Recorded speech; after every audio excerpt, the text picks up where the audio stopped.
Today I'm joined by Cecilia McKenney, Senior Vice President and Chief Human Resource Officer at Quest Diagnostics, where she leads all HR functions for nearly 50,000 employees. Since joining Quest in 2018, she has led strategic initiatives that enhance workplace flexibility and strengthen executive leadership. Cecilia also sits on the board of directors for UniFirst and previously held senior leadership roles at Frontier Communications, where she was the EVP of Consumer Sales and Marketing, and prior to that at PepsiCo, where she built and led transformative HR talent and business strategies. Today we'll dive into how the CHRO has become a strategic partner to the CEO, HR transformation in this rapidly changing environment, and the key leadership competencies that Cecilia looks for. We'll also explore how Quest approaches acquisitions, culture, and AI's growing role in healthcare. Cecilia, thanks so much for being here. Really appreciate it. And it's always great to talk to a former PepsiCo executive, especially one with a great track record like yourselves. Now, I know there are a lot of stories that we could share. Some we could share during this discussion, some we can't. But today, let's talk a little bit about where you are, what experiences you've had in the past, and what comes to mind that helps you actually achieve what you've achieved and throughout your leadership journey. Well, it's great to be with you, Bill, and thank you for inviting me to spend some time with you. I've been at Quest for over 7 years, and it's interesting. I love companies that have front lines. It's one of the reasons I chose Quest, and I got that in my DNA from my many years at Pepsi. And Quest and Pepsi actually are more similar than you might think, looking on the surface. We have logistics drivers that drive around the country, picking up specimens and delivering them to either airports or labs. And then we have, similar to Pepsi has a production plant, we have a lab that is a manufacturing facility. It just generates lab test results, not beverages. And then, we have a very distributed workforce, very much like Pepsi's. We have 55,000 employees, but they are across almost 3,000 work locations. The science is the big difference. Science for consumer goods is very different than science for healthcare diagnostics. Although there were people who held that formula in strict confidence under lock and key. Right? Yeah, in Valhalla, I remember. When I think about my journey, I have to go back to, my roots. I think the decisions you make early on in your career have profound effects on the vector of your career. I started in a management development program at an insurance company and quickly realized, boy, my idol is a lot faster than this place. I thought, I'm going to go make some money, because I grew up in a kind of blue-collar town in New Jersey. And so I went to Wall Street and thought this was just going to be great. I'm going to get a bonus. And lo and behold, 3 months after I joined the firm, we lost half of our assets in the market crash of 1987. And so when I joined the firm, we had 4,000 employees. When I left, we had 95. So I had profound lessons about what not to do and how to treat people, in times of incredible stress. And then had the good fortune to join Pepsi and had a almost 17-year career there. And I have to say that I think excellence is the word that comes to mind when I think about the standards at Pepsi. Yeah. They were high, and sometimes that was hard. It taught you perseverance, planning, executing. And I have to mention his name. Mike Feiner was the head of HR at the time when you and I were there, and he had a performance bar that I can still feel today. Once you get that bar, you carry it with you, and it's the standard that you lead with that you expect after you leave Pepsi. And I think that has been really something that I have valued and always call on, if you will, when I am faced with different challenges, whether it was union challenges at Frontier Communications or leading through COVID here at Quest Diagnostics. So that's how I'd answer the question on Yeah. my journey and some of the things that I think have really been helpful to me. Yeah, it seems like resilience and agility have been some of the key attributes that you've probably gained, Yeah. which probably leads a little into the environment we're in today. And, you and I have talked about this, which is the CHRO role has really become one of a strategic advisor to the CEO, like your relationship with Jim. And the analogy I use is that it's somewhat similar to what the CFO was to the company and the CEO during the financial crisis. But that was episodic. The changes that you're all facing and companies facing now are sustainable, right? And the volume and velocity are.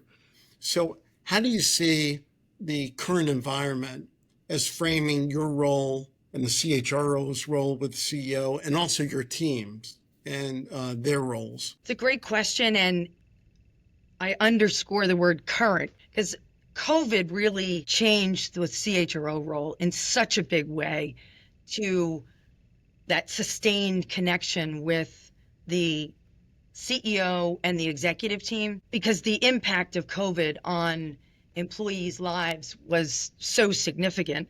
Yeah. And there wasn't a playbook. And so you just forge this just constant checking in with each other as to, hey, how are people feeling? Are we being transparent? I mean, I think transparency of communication that's probably the biggest thing I think has changed so much in how we lead. And expressing care, I think, is another aspect that isn't necessarily at the top of every CEO's list in terms of what they're focused on. Right. Yeah. And yet helping them to see why it's really important to express care and be genuine and care about leaders and individuals beyond their work is so important to our culture and connection. And if you think about your team and how are you working with them to develop a similar relationship with their business partner or the teams that they support? And granted, they're probably at different stages in their careers. They may not have loaded the trucks at Pepsi, or they may not even have been through the heart of COVID. But now there's more and more transformation and change. So how are you thinking about your team and developing their skills? Yeah, I did certainly, when I joined Quest, take a lesson from Pepsi. As you know, we were merchandisers first and business leaders first and HR leaders second. And that's certainly the philosophy that I have tried to role model and have brought in people that believe in that philosophy as well. If I've learned anything through the years is small things matter. I have a leadership meeting. It's what I call the extended HR leadership meeting at 5:00 every Wednesday. And the first agenda item is what we call a purpose story. So we talk about an example of someone living the Quest Diagnostics purpose. So that really sets a tone of we're here to serve patients and create a healthier world, one life at a time. And then second is I always do business updates. And how I've morphed it is I give business updates, but then I ask leaders what business updates they can add to the discussion. And it's funny, I'll just wait. If no one's going to say anything, I'm going to wait for somebody to say something. Yeah. I expect business leaders to have a perspective to share on this call. And it is, and this kind of rigor of this meeting to talk about important topics is a way for me to reinforce kind of what's important, how to think about a problem, how to react or not react. As I think about my team, I'm out in the business. And when I'm visiting out in what we call the regions, or the businesses, I'm meeting with employees. I was in San Juan Capistrano a couple of weeks ago and did roundtables with specimen processors. That's our lowest, kind of skilled job. Yeah, And with med techs. And, it was great. Gosh, you learn so much with unfiltered, direct conversation. right. And so I try to role model that with my HR team. We believe in kind of the Japanese methods of innovation. One of the ways you learn on what to improve is you go on a Gemba walk. And Gemba means walking with the work, where the work gets Yeah, done. And you do learn so much when you are right in where the work gets done, or as I sometimes call it, the hot kitchen. right. Yeah. Well, that's understanding the business model, your customers and the competitors, and how you make money. The HR folks at Pepsi knew exactly, sometimes more than the line folks, about how the business ran. So it's really interesting and I think unique that you're bringing that kinds of experience. Yeah, I would say the other experience for me, I stepped out of HR at Frontier Right. Communication. Yeah. And that was kind of scary, but it was an excellent learning experience for me to kind of watch a CHRO. I'm not it, but more importantly, be accountable for a sales number, for performance in customer service, dealing with customers directly. So it was an excellent experience for me that I'd highly recommend to others as they think about their careers, because you can always go back to HR. Right. And particularly now, it's so important with the pace of change and the business model continues to evolve. You all have made a series of acquisitions over the past several years. What are some of the challenges that you face in the acquisition process, integration, and bringing people into the culture? How do you do that and maintain the strong culture that you've established and that is established at Quest? Yeah, it's a great challenge. What I would say is you have to have the mindset that every acquisition is the first one, because you have to treat them like a unique culture that they are. And I think sometimes we get in the mindset that seen one, seen them all. And so it's really because the people that are getting acquired can tell that. They can tell if you really care about them and who they are and want to bring the best of their culture into Quest, or if you want to do like the Borg, assimilate them. And to use a Star Trek analogy, it's really important to not be the Borg. But yet there are tools and processes that can help you do the successful, and they really start in due diligence. Building relationships in due diligence, if you can't always do that, is really important because it builds a foundation of trust that we're not going to radically change or devalue the company that's being acquired, and really understand, again, the small things matter. If our benefits are too different, which we often acquire people from parts of health systems. So if you think about, every health system has a lab, and some health systems outsource the operations of those labs to us because we can do it a lot more efficiently. Right. And if their benefits are often richer than ours, what we've done is we've set up a transition benefit plan. So we move them into that kind of off the shelf but better benefit plan, so that we migrate them over a 3-year period to our benefit plans. Right. As an example, we've worked with an outside consultant to put together an HR playbook. Like, we didn't have a welcoming onboarding website for them so that they could go to before the acquisition is closed. So now we have a website that we allow access for them to get to know us.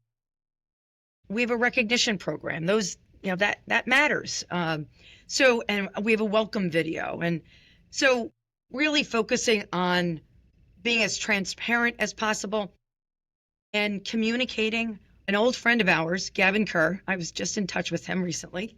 When I worked for Gavin in, I think it was called the Northeast at Pepsi, and he had this expression that I still use, and now people think it's mine.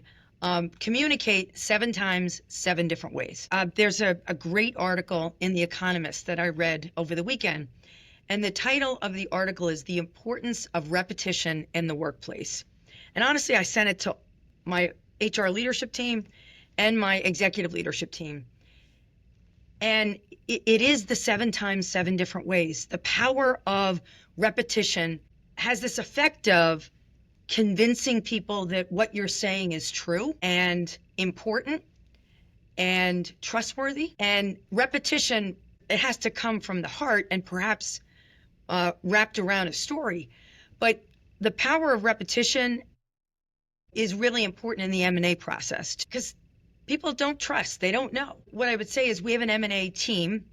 So working really closely with the M&A team is important. I'd also say when I joined the company 7 years ago, the CHRO did not go to the M&A BD meetings. And I was like, huh? And so I just asked to be invited. Sometimes they don't think to invite you. So stay on top of it and insert yourself. It's better to be in the room, as they say, in Hamilton, than to be outside trying to listen in. Yeah. So that's the other piece I would say is invite yourself, because you're going to learn more on how to do the integration better or what's on the minds of the company that you're acquiring. And the evidence, because you've been recognized with so many great awards, best place to work for women, for diversity. And so you've built a very, very strong culture over the years, right? What do you have to be constantly doing to ensure that you're staying on top of it? I always think about cultures that not only is it critically important, cultures evolve as a business model changes, especially when you're making acquisitions and growing. How do you think about maintaining that strength? Cultures are almost like a sculpture. You just have to be constantly honing. When you get complacent, culture can slip so quickly. So staying on top, your words are exactly right. I focus on communication, so not just in M&A, over communicate and look for clues on where there might be cracks or issues. Express care. That's like a secret that we discovered in COVID. When prior to COVID, you didn't really express how much you care about. And I find if I say that I really care about how you're doing, it surprises people. So we have an all leader call once a month, 3,000 leaders. And I try to religiously show up to that. We have an extensive Q&A. Right. Honestly, the agenda for that leader call shapes our culture, like what we talk about.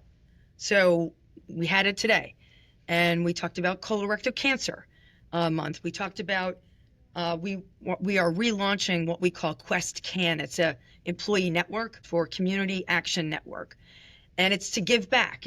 So this EBN resource group is focused on giving back to the community and creating sustainable environments both inside of work and outside. Being very intentional on what we talk about is really important, because all those leaders, we then send a 1-page talking points that they can then use in their team huddles to share with their employees. And then recognition, we have a recognition program. We have town halls, and we had one here in Secaucus not long ago. I suggested, find somebody that you don't know in this room. It was Employee Appreciation Day. It was early March. And I went over and I was talking to the Treasury team. And, they're kind of, shy folks.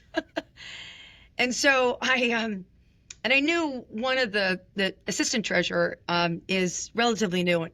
And I said, hey, contrast the company you were with Quest. And I'm a little competitive and kind of wanted test. And he said, this would never have happened at my former company. This social event we had. We had a little employee appreciation event here. Yeah. And then he said, and this is what really amazed me. He said, the week I started in October, we had an event like this and we celebrated milestone anniversaries. And I thought that was so cool. Bill, old is new. Holy cow. You remember we would get Pepsi little diamonds Right. on the bottle cap. Yeah. And it became, sort of almost negative to celebrate anniversaries. And we use our recognition program to celebrate anniversaries. And then the other thing, so one of my team members, we rotate responsibility for who to get fresh ideas on the recognition program. And I don't mind saying it's the Achievers platform. And Kristen came up with the idea of having Jim post a message on, because you get an electronic card and people can post on the card. Okay. And she came up with this great idea to have the CEO post a congratulations on your anniversary. Do you know how many people send an email to Jim saying, wow, thank you so much for taking time to a phlebotomist from Sacramento, California. And Jim was tickled and the phlebotomist was tickled. And so I come back to your question about culture. Yeah. And all of these things matter. We actually have this expression, small gestures, big impact.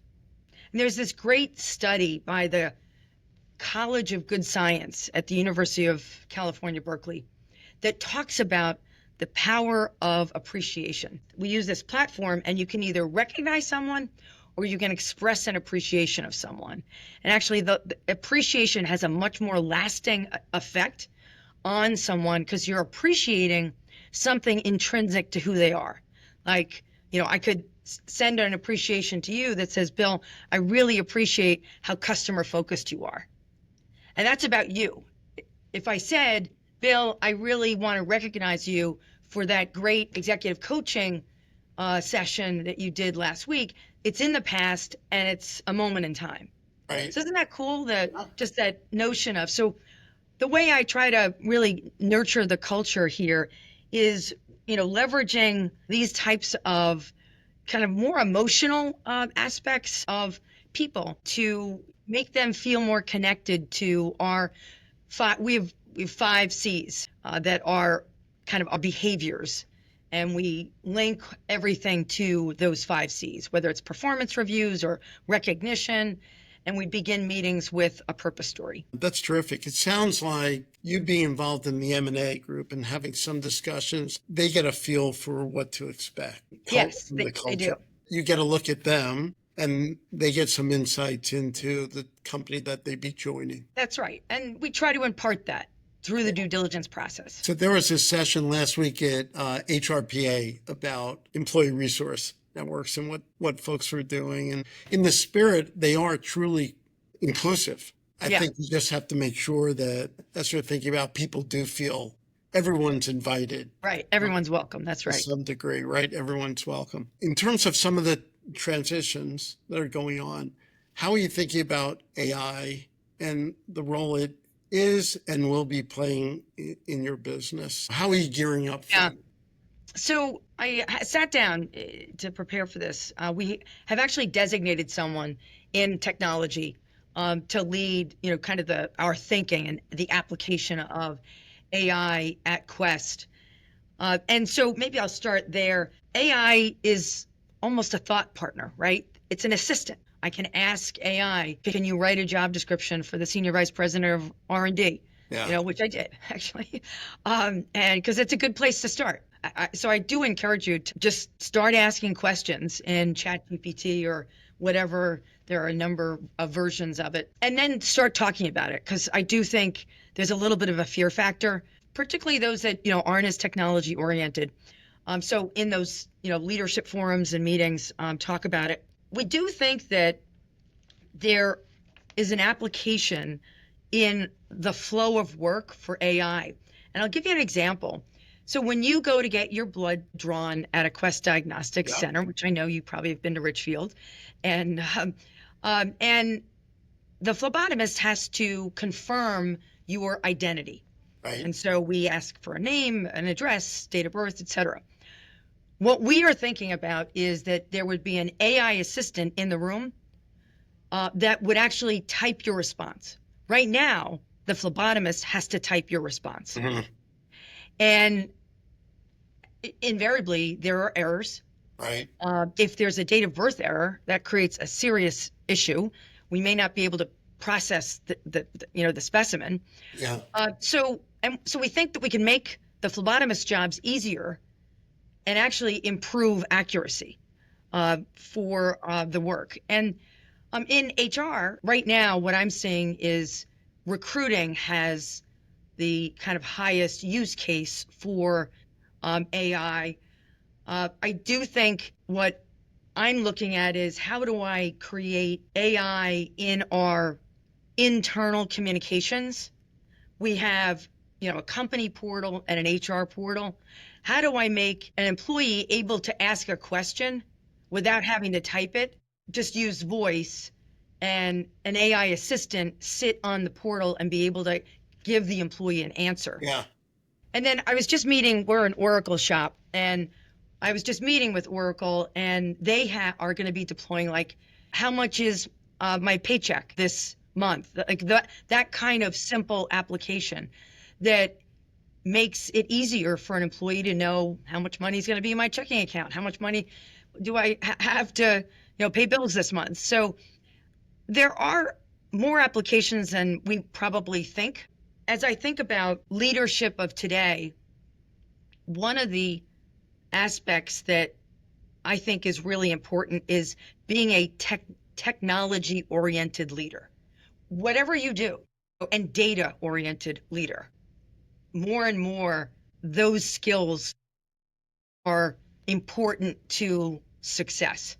It seems like there are a lot of certainly leadership HR implications for AI. And so, do you have someone in technology dedicated to your business, and how are you thinking about that? We do. I have technology partners that help me think through how we can apply AI to our workflow. I mean, I have a service operations and HR operations and employee relations that certainly we can leverage AI. We use actually a chatbot right now. It's really interesting. When a new hire comes through, we actually pull the data from the application to create the offer letter, but then also initiate the drug test and the background check.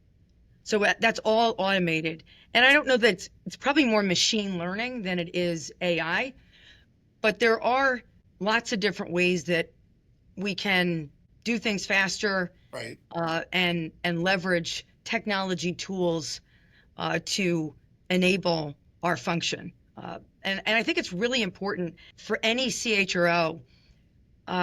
You can't fall behind in technology. You've got to kind of stand on your head and say, I need the capital and the OpEx funding to make the investments, because if you don't, if you let the answer be no, Right. 2 or 3 years from now, you're going to be judged on why don't you have the technology tools? Right. Well, you'll fall behind. Right. But then the business is going to say, why are you behind? Right. You know? That's exactly right. When we spoke last, you used a phrase that struck with me, particularly because of the business we're in. And this gets back to coaching and development just generally, right? You started talking about the gift of feedback. What context did you start thinking of that? It could go back to PepsiCo. Does I did a presentation, and I can remember the slide, and I used to call feedback like sand at the beach. You can pick up some sand and you decide what to keep of it, and you can leave some, but you're going to take some sand with you. And I morphed it to the gift of feedback, because sometimes the gift of feedback is something hard to hear. But sometimes the gift of feedback is is positive, but you're just not listening. You can't get better. You can't make your program better. You can't make your strategy better if you're not soliciting and asking for feedback 7 times 7 different ways. Yeah. Because a lot of folks don't want to give feedback, right? They're afraid to. Right. And especially when you're the CHRO. And so, that's what I love about, going factory direct to frontline employees. They're not afraid to give feedback. But sometimes you really just need to think about feedback. The CEO before Jim, Steve, he gave me the gift of feedback. And it was funny. I sometimes write things on, cards or notes. I remember him saying, keep it tight, Cecilia, keep it tight. Because sometimes I have the gift of gab. I wrote it because it was during the COVID and kept it on my office desk, and it's still there. It's interesting. The Quest culture, we have a lot of medical personnel. We have 850 MDs and PhDs. We have a lot of scientists. We have med techs. So we skew a little bit more introverted and a little bit more kind of academic nice, if you will. Uh-huh. And so feedback at Quest is hard. It is hard to give and it's hard to receive for people. Yeah. So I've tried to help change the way people view feedback by creating this positive analogy around it being a gift. You got to view it as a gift. It's a great phrase. It's interesting because every time we talk or I talk to another Pepsi person, we morph into telling stories. But with you, I learned a couple of things. 7 times, 7 ways. 7 different ways. Yeah. Never heard that. So Gavin and I worked for Gavin when we did 10X. Remember that? Yes. The transformation. Yes. Yeah. And so I was in New Hampshire. That was the first when we centralized the call center. Right. In Winston-Salem. So that's, and walk around the diamond. Do you remember that expression? Yeah. Cecilia, though, consistent, what I always hear from you is I call it purposeful communication and just how important it is. And I think that's has a lot to do with all of your success and certainly what you've delivered for Quest. So thanks. This has been great. Really appreciate the time. Of course.